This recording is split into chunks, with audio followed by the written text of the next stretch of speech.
అందు నిమిత్తం మనం ఏం చేయాలి చేస్తా? రోమిలకు రాసిన పత్రిక 12:2 చదువుదాం ఒకసారి. 12:2. అందుకు మనం ఏం చేయాలంటే,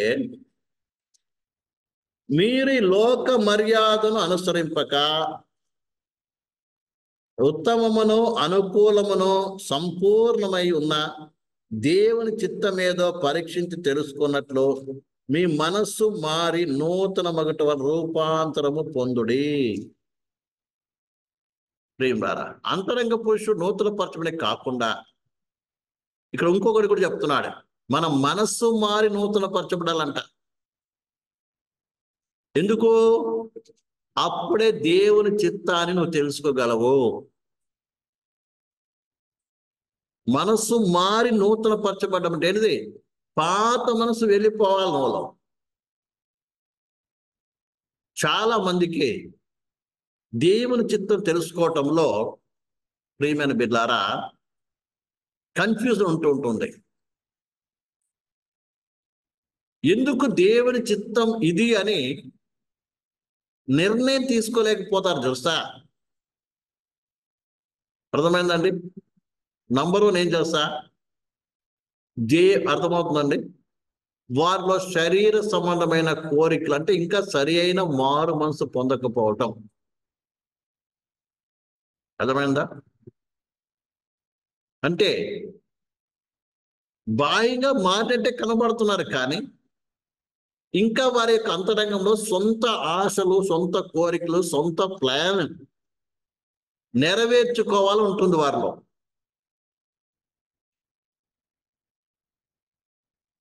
అది దేవుని చిత్తానికి విరుద్ధముగా ఉండవచ్చు. అప్పుడేమో తెలుసా? నీ ముందుకు దేవుని చిత్తం వచ్చినప్పుడు ఏమవుతుంది? ఆటోమేటిక్గా ఏం చేస్తావు? నీవు గ్రహించలేవు. కొంచెం మన సొంత ఆలోచన, సొంత అలంపులు, ఎందుకంటే దానికి ప్రార్థన కూడా చేస్తాం కాబట్టి వెంటనే ఏం చేస్తాం? వాటి వైపు మొగ్గు చూపే అవకాశం ఉంటుంది. అందుకే ఇక్కడ బాగా అర్థం చేసుకోవాలి. ఈ మనసు ఏం కావాలంట? మారాలి అంట, పరిపూర్ణంగా మారాలి. అంటే నీ అంతరంగంలో ఏ కోరిక కానీ, ఏ ఇచ్చలు కానీ, ఏ ఆశలు కానీ ఏది ఉండడానికి వీల్లేదండి. ఎందుకంటే నువ్వేదో లోక మర్యాదను ఏం చేయకూడదు? అనుసరించకూడదు. అంటే అసలు లోకం వైపే నీ మనసు కానీ, ఆలోచన కానీ, నీ ఆశలు కానీ, కోరికలు కానీ ఉండడానికి వీలేదండి. కేవలం తండ్రి చిత్తం మాత్రం నెరవేర్చబడాలి అన్నప్పుడు ఏమవుతుంది? నీకు బాగా అర్థమవుతుంది. దేవుని చిత్తం ఏమవుతుంది? అర్థమవుతుంది. లేకపోతే నీకు అర్థం కాదు. అర్థమైందండి? ఈ లోకంలో సంబంధమైన ఏ విషయం కూడా నీ అంతరంగంలో ఉన్నా నీవు దేవుని చిత్తాన్ని ఏం చేయగలవు? గ్రహించలేవు. పూర్ణంగా ప్రభు వైపు చూడవలసిన వాడై ఉన్నావు. పూర్ణంగా నువ్వు నడిపించు ప్రభువా. అందుకే మన కీర్తనలో చూసాం కదా, చాలాసార్లు మనం చదువుతుంటాం కదండి. ప్రియులారా, ఎవరికి దేవుడు తన చిత్తాన్ని బయలుపరుస్తాడంటే ఇక్కడ కీర్తనలో ఒక చక్కటి మాట రాయబడి ఉంది. 73వ అధ్యాయము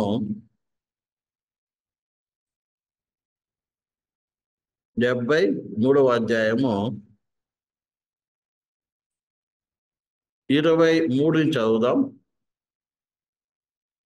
అయినను నేను ఎల్లప్పుడూ నీ యొద్ద ఉన్నాను, నీ కుడి చెయ్యి నీవు నన్ను పట్టుకొని ఉన్నావు.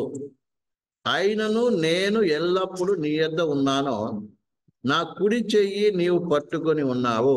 దీని పైన చదివినట్లయితే ఈ భక్తుడు లోకాన్ని చూచి, లోకములో ఉన్నటువంటి జనులను చూచి, ప్రియమైన బిడ్డలారా, బాధపడినట్టుగా చూస్తాం, వేదన పడినట్టుగా చూస్తాం, దుఃఖపడినట్టుగా చూస్తాం. అయితే వెంటనే తను ఏం చేశాడు? గుర్తించి, అయ్యో నేను ఎవరిని? దేవుని బిడ్డని, దైవ బిడ్డని. నేను ఎక్కడున్నాను? దేవుని సన్నిధిలో ఉన్నాను. మీరు కావాలంటే కీర్తన చదువుకోండి. అదే చెప్తాడు ఇక్కడ 22 పశ్చాత్తాపడుతున్నాడు. అయ్యో నేనేమయ్యాను? తెలివి లేని పశుప్రాయునైతిని, నీ సన్నిధిన మృగం వంటి వాడనైతిని. ఈ వ్యక్తి ఎక్కడున్నాడు? దేవుని సన్నిధిలో ఉన్న వ్యక్తి దేవుని సన్నిధిలో ఉంటూ భక్తిల వైపు చూస్తున్నాడండి. ఇదని అనేక మంది దేవుని సన్నిధిలో ఉండి దేవుని సంఘములో ఉంటూ ఎవరిని చూస్తున్నాము? భక్తిని చూస్తున్నాం, లోకస్సును చూస్తున్నాం. వారి వల్లే ఉండాలని కోరుకుంటున్నాం, వారి యొక్క ఆలోచన చేస్తున్నాం, వారితో పోల్చుకుంటున్నాం. వారిలాగా మేము కూడా ఏదో గొప్పగా కనబడాలనుకుంటున్నాం. ఇలా అనేక విషయాల్లో లోకాన్ని చూసి ఏం చేస్తున్నాం మనము? లేకుంటే వాళ్ళే బాగున్నారు, మేము ప్రభుని నమ్ముకొని ఇలా ఉన్నామని రకరకాలుగా ఏం చేస్తున్నాం? లోకాన్ని చూసి రకరకాల అభిప్రాయపడుతున్నాం. అయితే ఎవరైతే ఆ రీతిగా లోకాన్ని చూస్తున్నారో దైవ బిడ్డలో, వారు ఎక్కడో కాలు జారే స్థలంలో ఉన్నారని దేవుని వాక్యం చెప్తుందండి. కాబట్టి అయితే ఏమన్నాడు? వెంటనే గ్రహించాడు ఈ వ్యక్తి. ఏమని? అయ్యో నేనేమయ్యాను?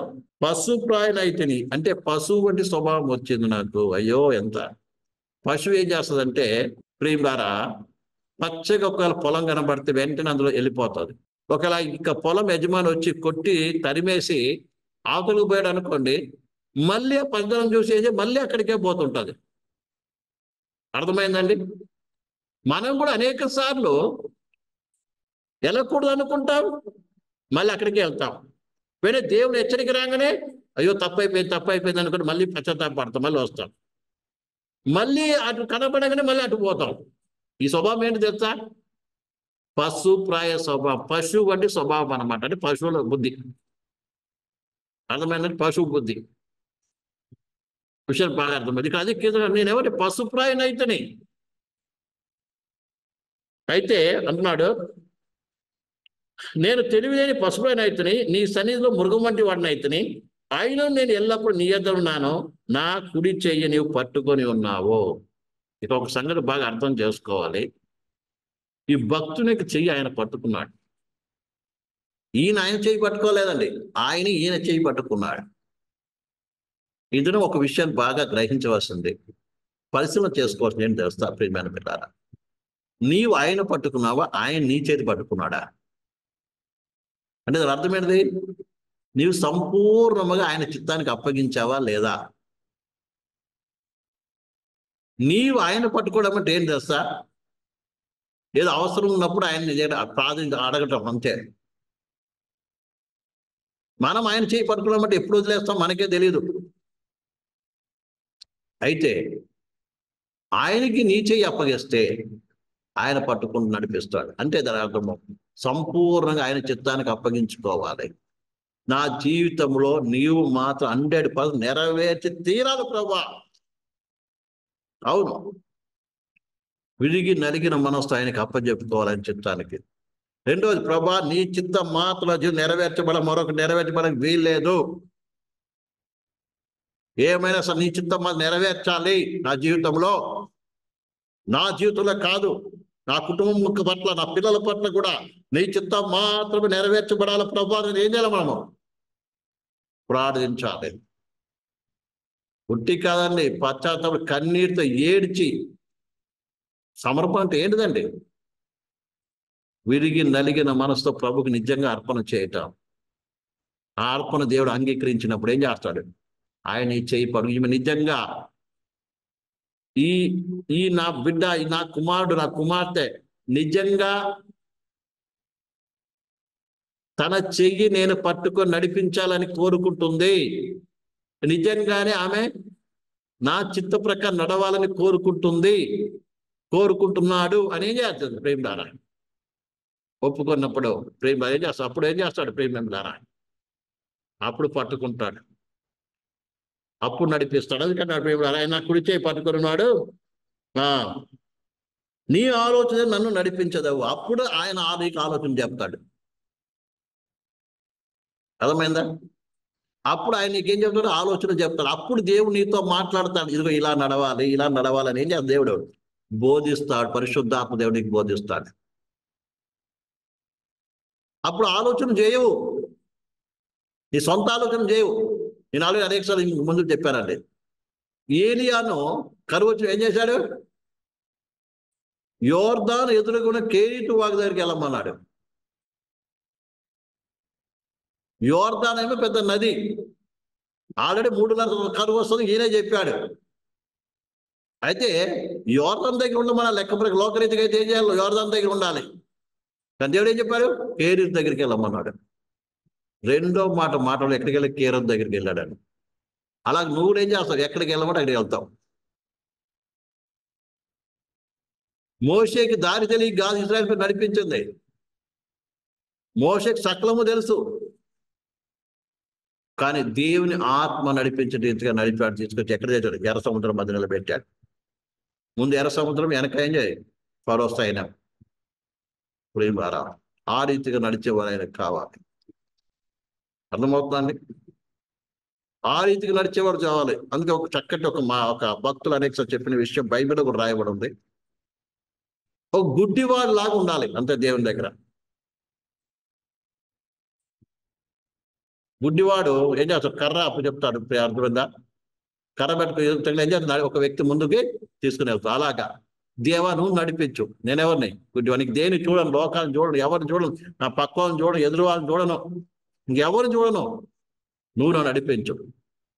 వాళ్ళు ఎవరైనా ఏమని అనుకోని లాస్ట్ నేను పిచ్చో అని కూడా అంటారు. ఆయన ప్రభు నీ చిత్తం చేస్తాను, నా జీవన నీ చిత్తం మాది నెరవేర్చు కూడా. ఏదే నీకు నాకు సంబంధమే. ఏదైనా బాధ కలిగినా, దుఃఖం కలిగినా, నిరాశ వచ్చినా, ఏదైనా నీతో మాట్లాడుకుంటా, నాకు ఒకరితో సంబంధం లేదు నాకు అని ఆయనతో ఏం చేయాలి? మనం సంబంధం ఏర్పడి దేవుడు ఏం చేస్తాడు? ఆయన నడిపిస్తాడండి. అది కావాలండి. అప్పుడు నీలో అసలైన అనుభవాలు నీకు అవసరం దొరుకుతుంది. దేవుని ద్వారా కలిగే అనుభవం దొరుకుతుంది. అప్పుడు అద్భుతాలు చూస్తావు, అప్పుడు ఆశ్చర్యకాలు చూస్తావు అండి. అప్పుడు మహిమగల కార్యం చూస్తావు. ఇజ్రాయెల్ దేవుడు నడిపేది ఎన్ని అద్భుతాలు ఆశ్చర్యంగా చూసినట్టుగా ఆ రీతిగా దేవుడు కూడా ఏం చేస్తాడు? నీ పట్ల కూడా కార్యం చేస్తాడు. అప్పుడు ఆలోచన తర్వాత మహిమలో నీవు నన్ను చేర్చెదవు. ఎప్పుడు మహిమగా మార్చబడతామండి? మహిమ నుండి అతికి మహిమ పొందుతున్నాం అంటున్నాడు. ఎప్పుడు? ఆ కింద చదివితే మనకు తెలుస్తుంది. అక్కడ కొరింథీ రాసిన పత్రికలో ఇక్కడ మహిమగా మార్చబడతాం, తర్వాత ఆ మహిమలో చేర్చబడతాం. ఇక్కడ నువ్వు నడిస్తేనే మహిమగా మార్చబడతావు ప్రియమైన బిడ్డలారా. ఆ తర్వాత అక్కడక్కడ వెళ్తావు. కేవలం ఏదో మహిమలో చేర్చు ప్రభు అని పాట పాడ మాత్రం మహిమలో మార్చబడమంది. సంపూర్ణ సమర్పణ చేత ఏం చేయాలి? మనం ఆయనలో వెంబడించడం నేర్చుకోవాలి. తర్వాత చేర్చదవు. ఇక్కడ 25 చెప్తున్నా, ఆకాశం మందు నీవు తప్ప నాకు ఎవరున్నారు? నీవు నాకుండగా లోకంలో నాకు ఏదియో అక్కరలేదు. ఎంతమంది ఈ మనసు కలిగి ఉన్న, ఈ సమర్పణ కలిగి ఉన్నారండి? నువ్వు నాకు ఉంటే చాలు, ఈ లోకాలకు ఏది అక్కరలేదు. అబే ఇది కావాలి, అది కావాలి, ఇది అందరికీ ఏం కావాలి? అది కావాలి, ఇది కావాలి కాదండి. ఒకటి కావాలంటే ఇది ఒకటి వదులుకోవాలి. కానానికి పోవాలంటే ఐగుప్తుని వదులుకోవాలి, ఐగుప్తుని మర్చిపోవాలి. అదే పరలోకి వెళ్ళాలంటే ఈ లోకాన్ని, లోక సంబంధమైన అన్నిటిని ఏం చేయాలి? మర్చిపోవాలి. ఈ లోకాన్ని ప్రేమించడం మానేయాలి. ఈ లోకంలో ఉన్న 3 కార్యాలను విడిచిపెట్టాలి. ఈ 3 నీళ్ళ నుంచి ఏం చేయాలి? దూరం అవ్వాలి. శరీరాశ, నేత్ర, జీవపడం, ఈ 3 నీళ్ళ నుంచి తొలగిపోవాలి ప్రియమైన సహోదరుడు. కాబట్టి ఈ విషయాన్ని బాగా అర్థం చేసుకోవాలి. అందుకే అన్నాడు అప్పుడు ఏం చేయాలి? అప్పుడు నాకు అక్కర్లేదు, ఏది అవసరం లేదు ప్రభా. ఉన్నా ఒకటే, లేకపోయినా ఒకటే. వస్త్రం ఉన్నా ఒకటే, లేకపోయినా ఒకటే. ధనం ఉన్నా ఒకటే, ధనం లేకపోయినా ఒకటే. ఇల్లు ఉన్నా ఒకటే, ఇల్లు లేకపోయినా పర్వాలేదు, ఏదంటే లేకపోయినా ఒకటే. దాని గురించి కన్నా చింతగా నేను నీతో ఉన్నాను, నువ్వు నాతో ఉన్నావా లేదా? నా చేయి నువ్వు పట్టుకుని ఉన్నావా లేదా? ఇది బాగా అర్థం చేసుకోవాలి ప్రియమైన. ఇది అసలు సిసలైనటువంటి నూతన జీవం పొంది నడుచుకునేటువంటి విధానం, నూతన పరచబడేటువంటి విధానం బాగా అర్థం చేసుకోవాలి. అందుకే యేసు శిష్యులు ఏం చేయాలి? అన్ని విడిచిపెట్టి రండి అన్నాడు. నేను తప్ప మీకెవరు వేరే ఏది ఉండకూడదు అన్నాడు. ప్రియమైన సోదరి ఈ విషయాన్ని బాగా అర్థం చేసుకోవాలి. కాబట్టి అందుకే నూతన పరచబడిన నూతన మనసు ఏం కావాలి, మార్చబడాలని నేను అది చూస్తున్నాను ప్రియులారా. తర్వాత ఎఫెసీయులకు రాసిన పత్రిక 4:23 చదువుదాం. ఎఫెసీయులకు రాసిన పత్రిక 4:23. ఎఫెసీయులకు రాసిన పత్రిక 4:23. మీ చిత్త వృత్తి యందు నూతన పరచబడిన వారై నీతియు యథార్థమైన భక్తి గలవారై దేవుని పోలిక సృష్టింపబడిన నవీన స్వభావమును ధరించుకొనవలెను. ఇక్కడ కూడా ఏమన్నాడండి? మీ చిత్త వృత్తి యందు నూతన పరచబడిన వారై. మీ చిత్త వృత్తి యందు అంటే ఏంటిది? నీ చిత్తం, నీ విల్,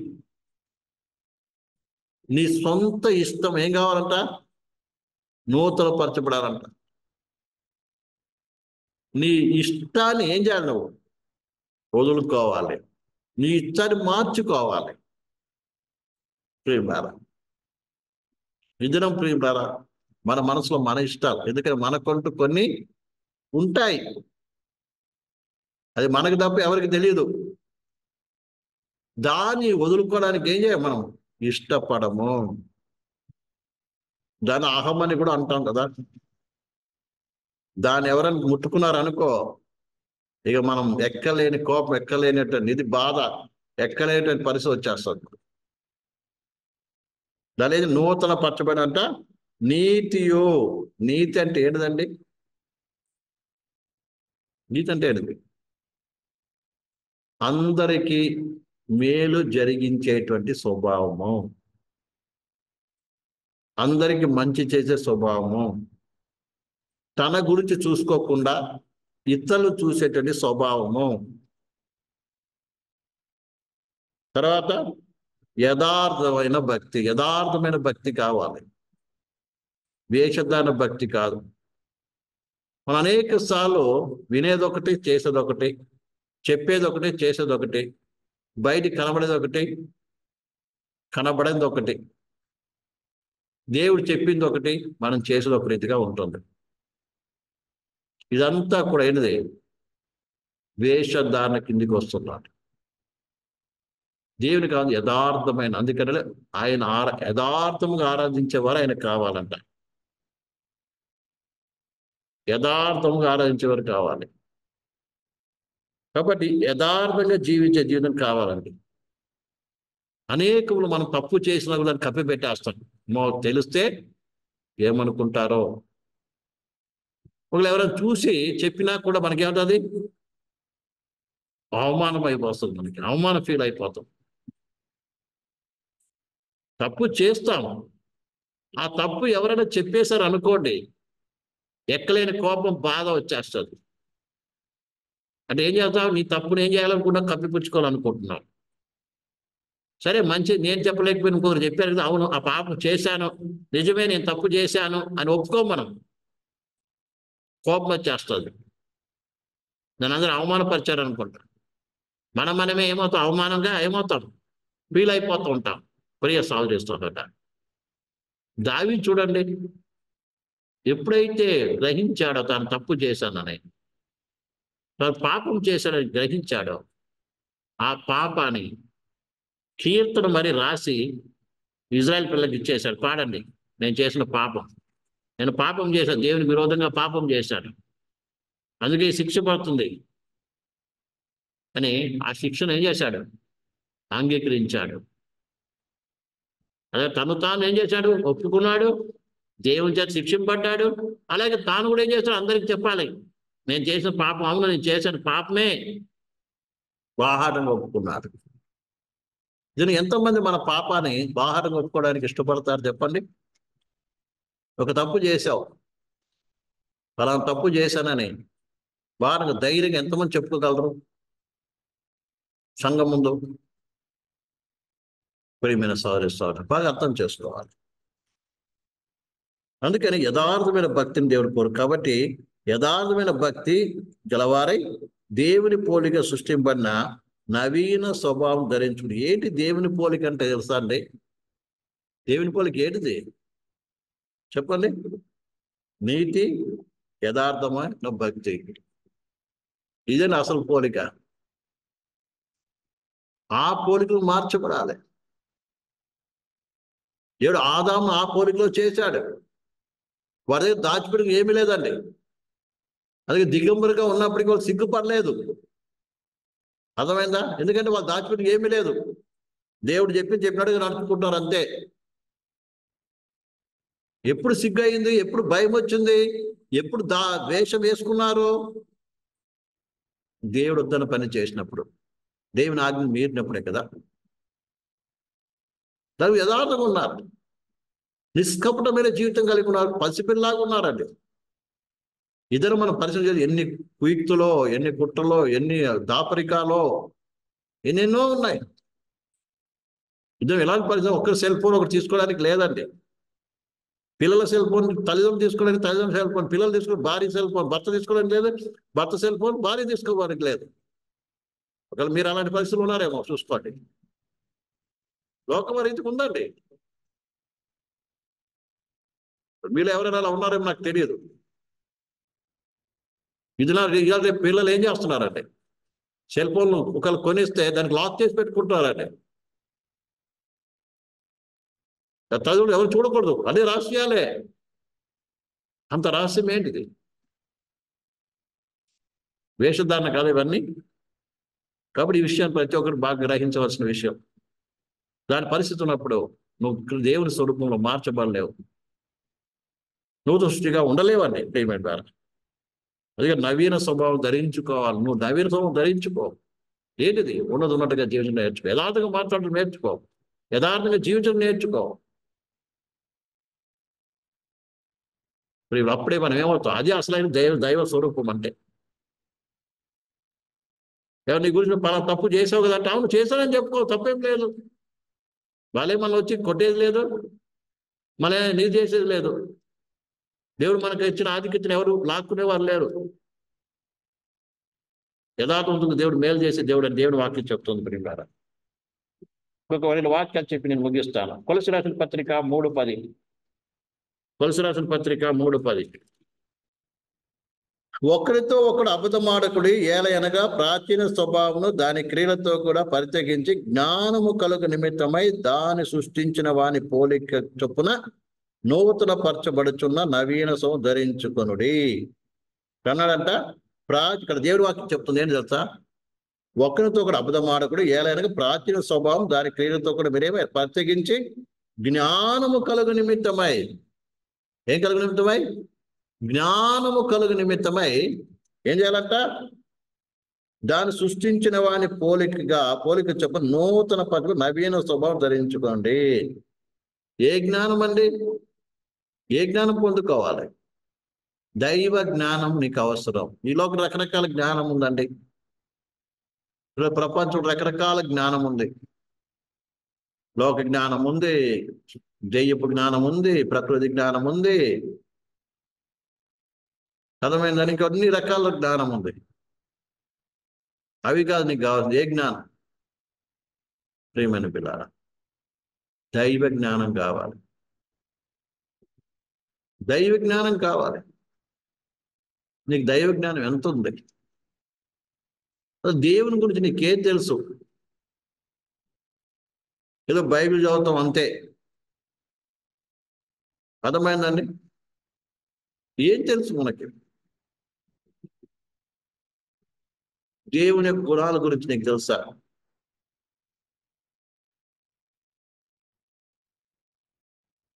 సంఘం అంటే నీకు తెలుసా? పరలోకం ఎలా ఉంటుందో నీకు తెలుసా? నరకం గురించి నీకు తెలుసా? పరిశుద్ధ గ్రంథంలో అనేకమైన అంశాలు ఉన్నాయి, అనేక విషయాలు ఉంది బైబిల్లో. ఇవన్నీ కూడా మనకు ఎంతో అవసరం. ఎందుకంటే పరలోకానికి వెళ్ళటానికి మనకి ఇవ్వబడిన గ్రంథం ఒకటండి. ఈ ఒక్క గ్రంథాన్ని మనం చదవలేము, ఏదో మొక్కుబడిగా చదువుతాము. దానికి ఇచ్చే సమయం చాలా తక్కువ. దైవ జ్ఞానం మనకు కావాలంటే ఏం చేయాలంటే పరిశుద్ధ గ్రంథం చదవాలి, ధ్యానించాలి, పరిశీలన చేయాలి. తర్వాత ఏం చేయాలి? నేర్చుకోవాలి. ఒక్కొక్క అంశం విషయంలో ఏం చేయాలి? నేర్చుకోవాలండి. అర్థమైందండి? ప్రసంగం చేయటం కొరకే కాదు, వ్యక్తిగతం కొరకు, నీ కొరకు నేర్చుకోవాలి.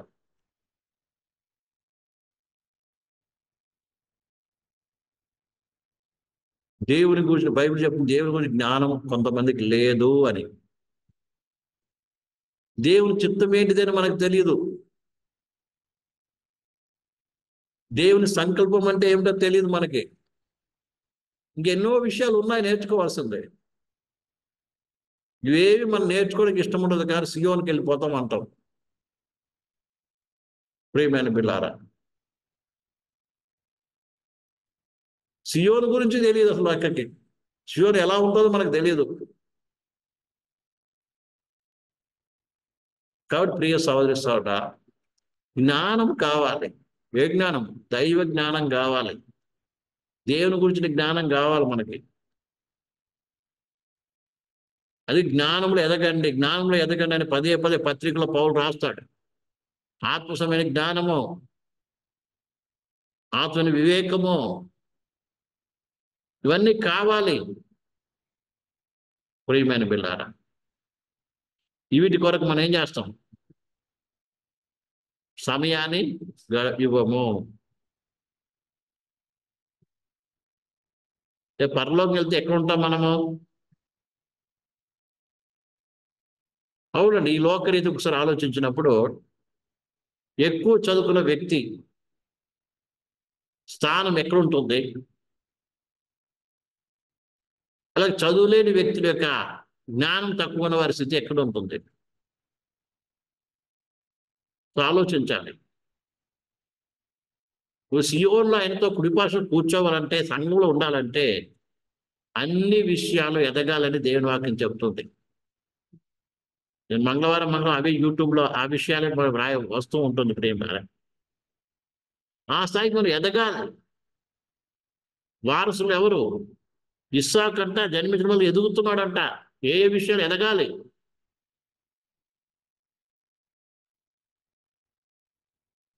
కాబట్టి ఎదగకపోతే, జ్ఞానం లేకపోతే నువ్వేం చేయాలి? రేపు రాజుగా ఉండాలంటే ఏంటదని చెప్పండి. రాజుగా ఉండాలంటే నువ్వేం చేయాలి? ఎంత జ్ఞానం కావాలి చెప్పండి. యాజకుడు అంటే అర్థం ఏం తెలుసా? యాజకుడిగా ఉన్నావు, యాజకుడు అంటావు. యాజకుడు అంటే ధర్మశాస్త్రం మొత్తం తెలిసి ఉండాలి. పాత నిబంధనల ప్రకారము యాజకుడికి ఏం చేయాలి? ధర్మశాస్త్రం మొత్తము తెలిసి ఉండాలి, ఆ ప్రకారం చేసేవాడుగా ఉండాలి. ఈ 2 లక్షణాలు మళ్ళీ ఏ లక్షణం ఉందండి? ఎలా పోయి సింహాసనంలో కూర్చుంటాం చెప్పండి? మీరు బాగా అర్థం చేసుకోవాలి. మనకు దేవుడు ఎదగటం కొరకు అన్ని ఏర్పాటు చేశాడు ఇక్కడ ఈ లోకంలోనే. ఎదిగేది అనేది ఎవరి నీ చేతిలో ఉంది. నువ్వు చేసినప్పుడు అప్పుడు ఆయన కలగజేస్తాడు. అందుకే పౌలు అంటాడు, నేనేం చేశాను? నాటాను, అపోలో నీళ్లు పోశాడు. అవును, దైవ సేవకుల ద్వారా ఆయా రీతిగా దేవుడు ఏం నీ పని చేస్తున్నారు. కానీ దానికి నువ్వు అప్పగించుకున్నట్లయితే, దానికి నువ్వు సమయం ఇచ్చినట్లయితే, దాని కొరకు ఏం చేయాలి? ఓపికతో ముందుకు సాగినట్లయితే నువ్వు అభివృద్ధి పొందుతావు, ఎదుగుతావు. లేకపోతే ఎదగలేవన్న విషయాన్ని బాగా అర్థం చేసుకోండి ప్రియమైన పిల్లారా. తర్వాత ఎందుకన్నా కాబట్టి చివరికి అంటున్న ప్రియమారా, కాబట్టి ఈ విషయాన్ని మనం అర్థం చేసుకోవాలి. కాబట్టి ఎఫ్రాయిం యొక్క మొదటి కుమారుడు పేరు యొక్క అర్థం ఏంటి తెలుసా ప్రియమారా? నవీకరణ, నూతన పరచబడుట. కాబట్టి దేవుని సంఘంలో ఉంటుంది, మనం దేవుని ప్రజలంగా మన జీవితం కూడా ఏం కావాలి? రోజులో ఏం కావాలి? నూతన పరచబడాలి, నూతన స్వభావాన్ని ధరించుకోవాలి. అదే దేవుని యొక్క పోలిక అని మనం ఇక్కడ వాక్యంలో చూస్తున్నాం. అటు కృపలు ఎదురైన కొరకు మన జీవితానికి రాజుగా అప్పగించుకున్నాం. దేవుడి వాక్యాన్ని జీవించును కాక. కళ్ళు మూసుకుందాం, ప్రార్థన చేసుకుందాం. హల్లెలూయా, స్తోత్రం, పరిశుద్ధుడా స్తోత్రం. పరలోకపు తండ్రి నీకు స్తుతులు, జీవముల దైవమా స్తుతులు, సర్వశక్తి గల దైవమా నీకు స్తుతులు. పరిశుద్ధానికి స్తుతులు, పరలోకపు తండ్రి నీకు స్తుతులు ప్రభు. హల్లెలూయా, ప్రైజ్ గాడ్. తండ్రి దైవమానికి స్తోత్రం, పరిశుద్ధ దైవమానికి స్తుతులు, పరలోకపు తండ్రి నీకు స్తుతులు, పరిశుద్ధ దైవమానికి స్తోత్రం, సర్వశక్తిగల దైవమానికి స్తోత్రం, పరిశుద్ధ దైవమానికి స్తోత్రం, సర్వశక్తిగల దైవమానికి స్తుతులు, జీవముల దైవమానికి స్తోత్రం, సర్వశక్తిమంతుడానికి స్తుతులు ప్రభు. Hallelujah, thank you Jesus. Thank you Lord, thank you Lord, thank you Lord, thank you Lord. దేవుని వాక్యం విన్న ప్రియ సహోదరి సహోదరా, నూతన సృష్టిగా సృజింపడిన నీవు దినదినం నూతన పరచబడుతున్నావా? దినదిన నూతన పరచబడుతున్నావా? నీ మనసు నూతన పరచబడిందా? నీ చిత్త వృత్తి అందు నూతన పరచబడిన వాడిగా ఉన్నావా? నూతన స్వభావాన్ని నువ్వు ధరించుకున్నావా? ఒక్కసారి పరిశ్రమ చేసుకుందాం. అలాగే praise God, praise God, praise God, praise the Lord, praise the Lord, praise the Lord. Hallelujah. దేవుని సంఘంలో ఉన్న నీవు నూతన పరచబడిన వ్యక్తిగా ఉండాలి. నూతన పరచబడకపోతే ప్రయోజనం లేదు. అందుకే పాతైన పులిపిండి నీ దగ్గర తీసి పారవేయి, అప్పుడే నువ్వు కొత్త పిండి అవుతావు, కొత్త ముద్ద అవుతావని దేవుని వాక్యం చెప్తుంది. మళ్ళీ ఏ పాతది ఉన్నా అది తొలగించుకోవడానికి మనం ప్రయాసపడాలి, ప్రార్థించాలి. అలా ప్రజలు తని దైవమాసుతులు, పరిశుద్ధాసుతులు, పవిత్రాసుతులు, గొప్ప దైవమా స్తోత్రములు. దీని నూతన స్వభావం, దీని నూతనం ఏంటంటే ప్రియమైన విలారా మనసును. హల్లెలూయా, ప్రైజ్ గాడ్. హల్లెలూయా. నూతన పరచబడ్డానికి మన జీవితాన్ని అప్పగించుకుందాం. పరిశుద్ధాత్మ దేవ, నేనటి అనుభవం సాగాలయ్యా. నూతన సృష్టి చేశావు, నూతన స్వభావం నాకు ఇచ్చావు, నూతన పురుషులను చేర్చావు. అయితే ఇంకా నేను నూతన పరచబడాలి, ఇంకా ముందుకు నడవాలి ప్రభా. ఇంకా నాలో ప్రాచీన స్వభావం ఎంతో ఉంది, ఇంకా నాలో శరీర సంబంధమైనటువంటి స్వభావం ఎంతో ఉంది. ఇంకా నేను మార్పు చెందాలి ప్రభు. పరిశోధనకు సహాయం చేయండి. నూతన వ్యక్తి యథార్థమైన జీవితం కావాలి, యథార్థమైన భక్తి ధరించుకోవాలి. నీ జ్ఞానం నాకు కావాలి, పొందుకోవాలి ప్రభు. కృప చూపి సహాయం చేయమని మన జీవితం అప్పగించుకొని ప్రార్థన చేసుకున్నాను.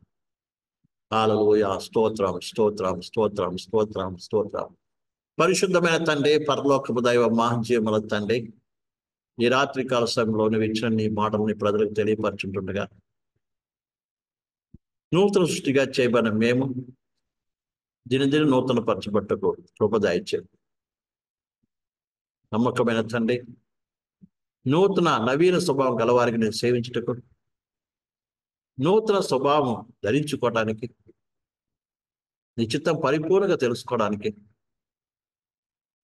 అలాగే నవీన స్వభావం ధరించుకొని నేను నిలబడేటువంటి కృపాపై మళ్ళీ ఒక్కొక్కరికి దయచేయమని, దీవించమని, సహాయం చేయమని నా గొప్ప చేసుకున్నాను. నీ వాక్యానికి నేను సమర్పిస్తాను. యేసుని ప్రార్థన తండ్రి, ఆమేన్. మన తండ్రి దేవుని ప్రేమ ఎక్కుబడిన యేసుక్రీస్తు కృపయు పరిశుద్ధాత్మగా నేను సహవాసం ప్రతి మన లోపల సకల పరిశుద్ధులు కూడా ఆయన రాకపై తోడే నడిపించను కాక. ఆమేన్. అందరికి కూడా యేసుక్రీస్తు వందనాలు. Praise the lord.